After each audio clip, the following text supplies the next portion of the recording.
Pada kesempatan kali ini saya akan menjelaskan tentang chapter 11 tentang investment decision criteria, tetapi dengan cara yang lebih singkat, dengan cara yang lebih sederhana, yang saya harapkan chapter 11 ini dapat lebih mudah untuk dipahami.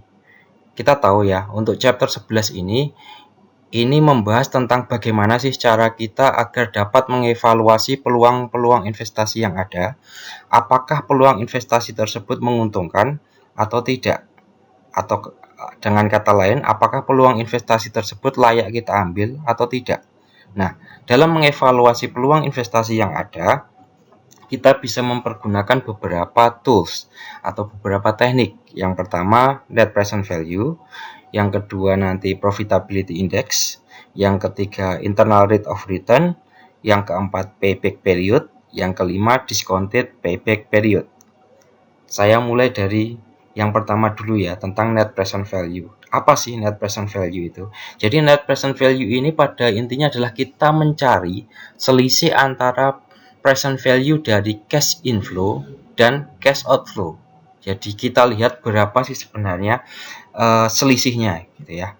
Jadi misalkan gini, saya diminta untuk turut serta berinvestasi di sebuah usaha laundryan. Misalkan saya diminta untuk turut serta dengan cara membeli 2 mesin cuci misalkan seharga masing-masing 50 juta, sehingga saya keluar 100 juta di tahun ini, di titik sekarang gitu ya. Nah, saya dijanjikan bahwa dalam 5 tahun ke depan nanti saya akan mendapatkan aliran kas atau akan mendapatkan uang di tiap akhir tahunnya masing-masing 25 juta selama 5 tahun. Nah, seandainya saya sudah menyatakan bahwa saya ini akan mengambil peluang investasi yang misalkan ini, saya mengharapkan return 5% dari berinvestasi di mesin cuci tadi, di usaha laundryan tadi.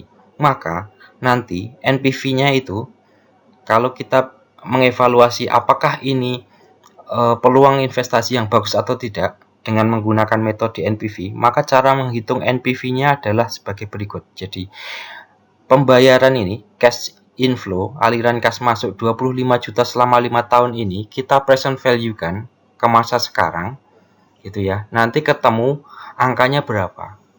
Dalam hal ini di sini ketemu 108,24 juta. Ini untuk cara menghitungnya bisa dihitung satu-satu, atau karena ini kebetulan angkanya sama ya, angka ininya, aliran kas tiap tahunnya sama, maka kita bisa pakai rumus anuitas, present value dari anuitas.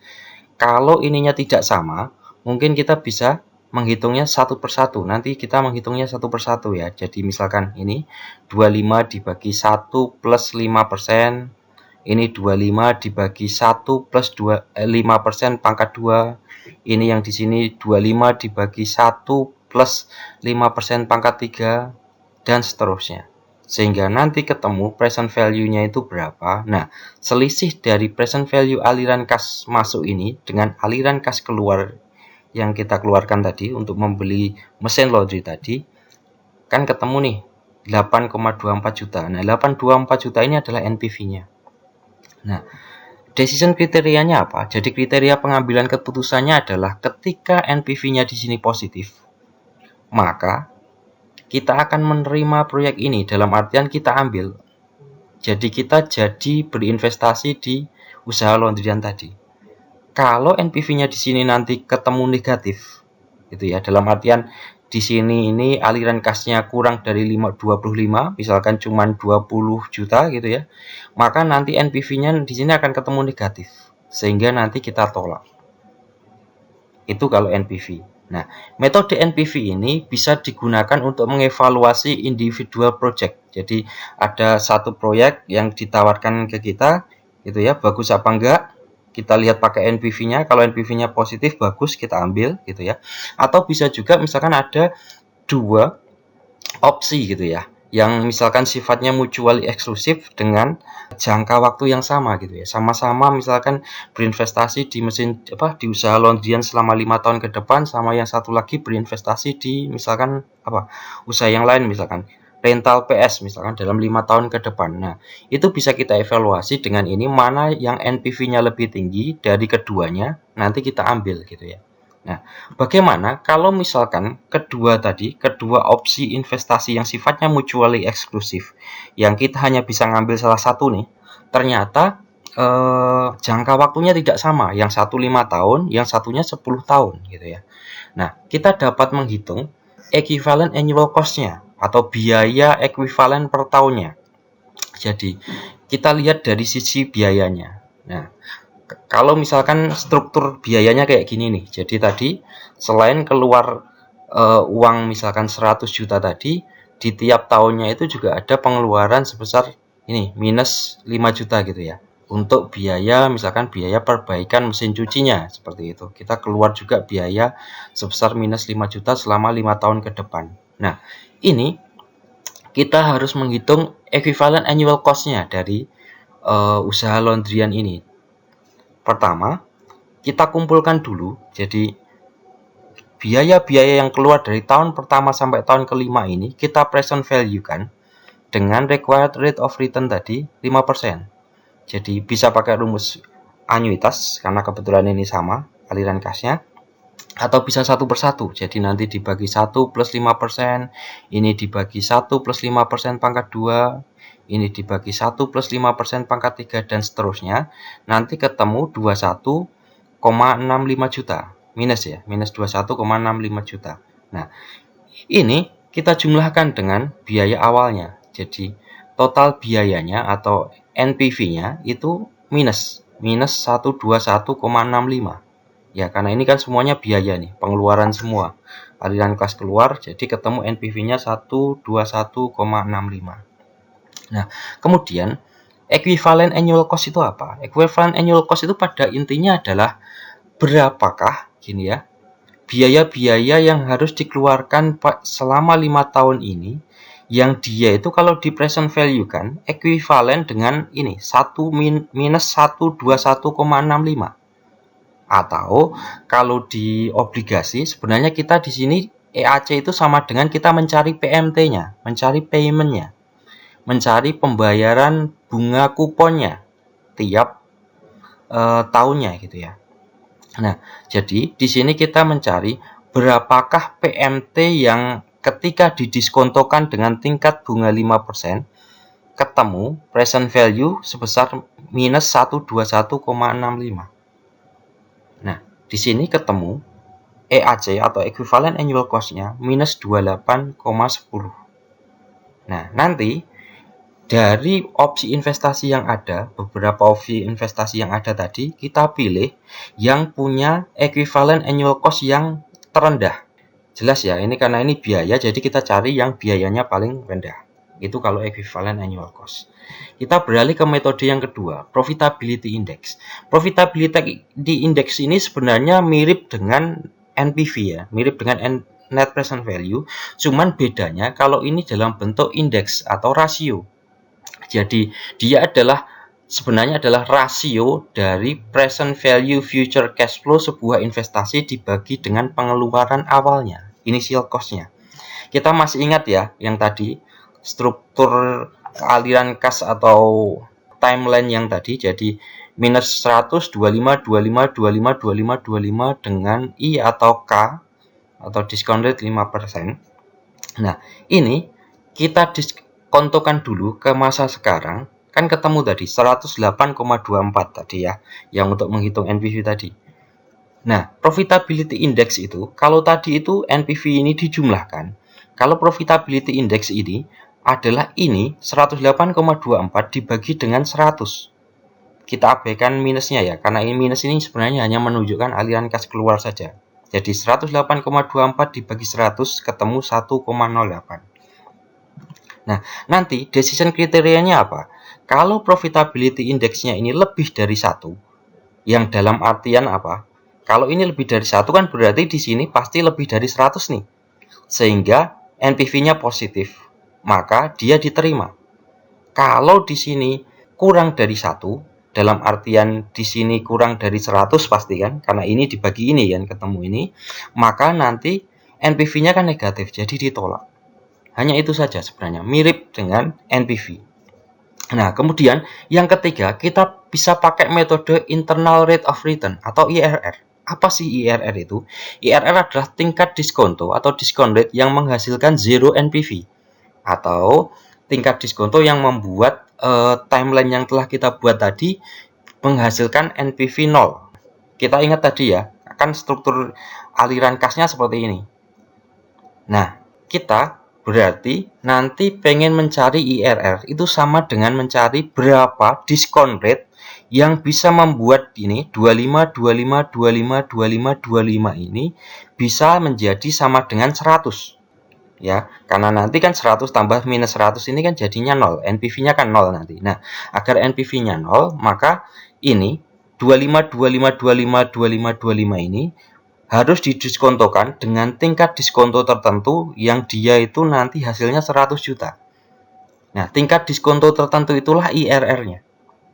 Nah, di sini ketemu IRR-nya adalah 7,93%. Jadi, ketika 25, 25, 25, 25, 25 ini didiskontokan dengan tingkat diskon 7,93%, maka dia akan ketemu 100 juta.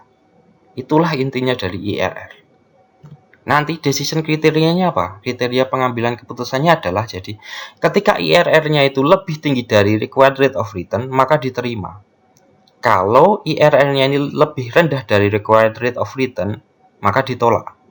Jadi, seandainya required rate of return-nya itu 5%, maka proyek ini akan diterima. Kenapa? Karena IRR 793 ini lebih tinggi dari 5%. Nah, ada kalanya aliran kasnya itu tidak seperti ini. Ada kalanya tidak minus terus plus seperti ini, tetapi ada yang ini di salah satu tahun itu ada aliran kas yang negatif. Jadi terjadi perubahan gitu ya. Perubahan aliran kas gitu. Di sini misalkan dari 25 di sini minus berapa gitu. Terus kembali positif lagi. Nah, ketika ada kasus seperti itu, maka metode IRR ini tidak tepat untuk digunakan, karena nanti akan bisa menghasilkan multiple IRR atau menghasilkan IRR yang lebih dari satu gitu. Nah, untuk mengakalinya kita bisa memakai ini metode modified internal rate of return.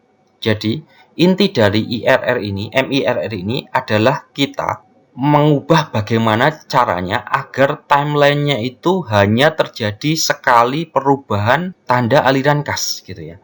Jadi nanti kita modifikasi gitu ya aliran kasnya agar nanti tidak berubah-ubah. Jadi seperti ini. Misalkan ada aliran kasnya seperti ini. Jadi di tahun ke-0 ini ada minus 100, terus kemudian tahun pertama 30 juta, tahun kedua dapat 30 juta, tahun ketiga minus 10 juta, tahun keempat 30 juta, tahun kelima 30 juta. Nah, kalau ada perubahan ini, aliran kas kayak gini, tanda aliran kas. Jadi ini kan dari cash outflow, cash inflow, outflow lagi, inflow gini. Nah, ini tidak tepat kalau memakai IRR ini tadi. Jadi harus pakai MIRR, dimodifikasi dulu. Cara modifikasinya gimana? Jadi ini minus 10 juta ini kita kumpulkan dulu ke sini. Jadi minus 10 juta kita present value kan dulu ke masa sekarang dengan tingkat bunga 5% atau tingkat diskonto 5%. Nanti ketemu minus 8,64. Kita jumlahkan di sini ketemu jadi minus 108,64. Nanti timeline yang baru atau timeline yang sudah dimodifikasi akan bentuknya seperti ini. Jadi aliran kas di tahun ke-0 itu minus 108,64, tahun pertama 30 juta tetap, tahun kedua 30 juta tetap, karena ini tadi sudah dikumpulkan ke sini, berarti tahun ketiganya 0, tahun keempat 30 juta tetap, tahun 5 30 juta tetap. Nah, nanti MIRR itu pada intinya adalah berapa tingkat diskon yang bisa membuat 30, 30, 0, 30, 30 ini ketika didiskontokan ke masa sekarang itu sama dengan 108,64 gitu ya. Karena spirit dari IRR itu kan bagaimana sih tingkat diskon yang bisa membuat aliran kasnya itu menjadi punya NPV 0 gitu ya. Maka gimana caranya agar 30, 30, 30 ini nanti ketika didiskontokan dia akan ketemu 108,64. karena di tahun ke-0 ini kan ada aliran kas keluar minus 108,64. Nah, nanti ketemu IRR-nya atau modified IRR-nya itu adalah 3,42%. Decision kriterianya apa? Jadi decision kriterianya kalau MIRR-nya itu lebih tinggi dari required rate of return, maka diterima. Kalau MIRR-nya lebih rendah dari required rate of return, maka ditolak. Dalam kasus ini, kalau misalkan required rate of return-nya itu 5%, maka ini akan ditolak. Kenapa? Karena MIRR-nya itu lebih rendah daripada yang kita persyaratkan atau yang kita inginkan. Oke, selanjutnya payback period. Jadi payback period itu apa? Payback period adalah jumlah tahun yang diperlukan untuk menutup atau mengcover initial cash outlay yang dibutuhkan untuk membuat investasi tersebut. Atau istilahnya itu, kalau simpelnya di akuntansi itu adalah berapa sih waktu yang dibutuhkan agar kita BEP gitu ya, break even point gitu. Impas. Nah, kalau misalkan tadi kembali ke model tadi ya, struktur aliran kas seperti ini, minus 100, 25, 25, 25, 25, 25 ini. Nah, payback period itu cuman sederhana sekali. Jadi payback period itu cuman berapa tahunkah angka minus 100 juta ini akan kembali balik modal gitu ya. Jadi ini mengabaikan prinsip time value of money. Tentu karena ini aliran kas setiap tahunnya 25 juta, kita tahu bahwa selama 4 tahun itu sudah BEP atau sudah payback. Jadi payback periodnya dari model ini adalah 4 tahun. Nah, nanti kriteria pengambilan keputusannya apa? Perusahaan itu kan sudah menentukan. Kalau misalkan gini, perusahaannya udah bilang bahwa kita hanya akan mengambil proyek investasi yang punya payback period kurang dari 3 tahun misalkan. Nah, ini payback periodnya kan 4 tahun. Artinya dia akan ditolak kalau seperti itu. Berbeda lagi kalau misalkan perusahaannya bilang bahwa kita akan mengambil proyek investasi yang punya payback period sampai dengan 5 juta, 5 tahun gitu ya. Berarti ini kita ambil. Kenapa? Karena payback periodnya cuma 4 tahun. Karena tadi perusahaan cuma mensyaratkan 5 tahun saja payback periodnya maksimal gitu ya. Nah, kemudian karena sebagaimana yang saya sebutkan tadi, payback period ini kan sangat sederhana sekali. Dia hanya menghitung gitu ya, dalam jangka berapa tahun pengeluaran awalnya ini bisa kembali payback gitu, kembali BEP. Dia mengabaikan prinsip time value of money sama mengabaikan ini ya, aliran kas yang terjadi setelah periode payback. Jadi di sini mau 5 tahun, di sini 5 juta, 20 juta, 30 juta itu terabaikan dia.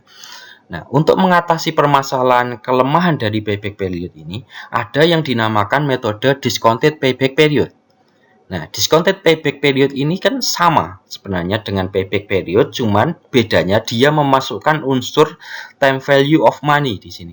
Jadi nanti yang dipakai adalah discounted cash flow-nya, bukan cash flow yang mentahannya gitu ya. Jadi kalau dalam kasus ini tadi dengan struktur aliran kas minus 100, 25, 25, 25, 25, 25 seperti ini, maka nanti kita hitung dulu nih present value dari masing-masing aliran kasnya ini berapa. Jadi ini jadi 25 juta dibagi 1 plus 5%, di sini 25 juta dibagi 1 plus 5% pangkat 2, ini 25% dibagi 1 plus 5% pangkat 3, di sini 25 juta dibagi 1 plus 5% pangkat 4, di sini 25 juta dibagi 1 plus 5% pangkat 5.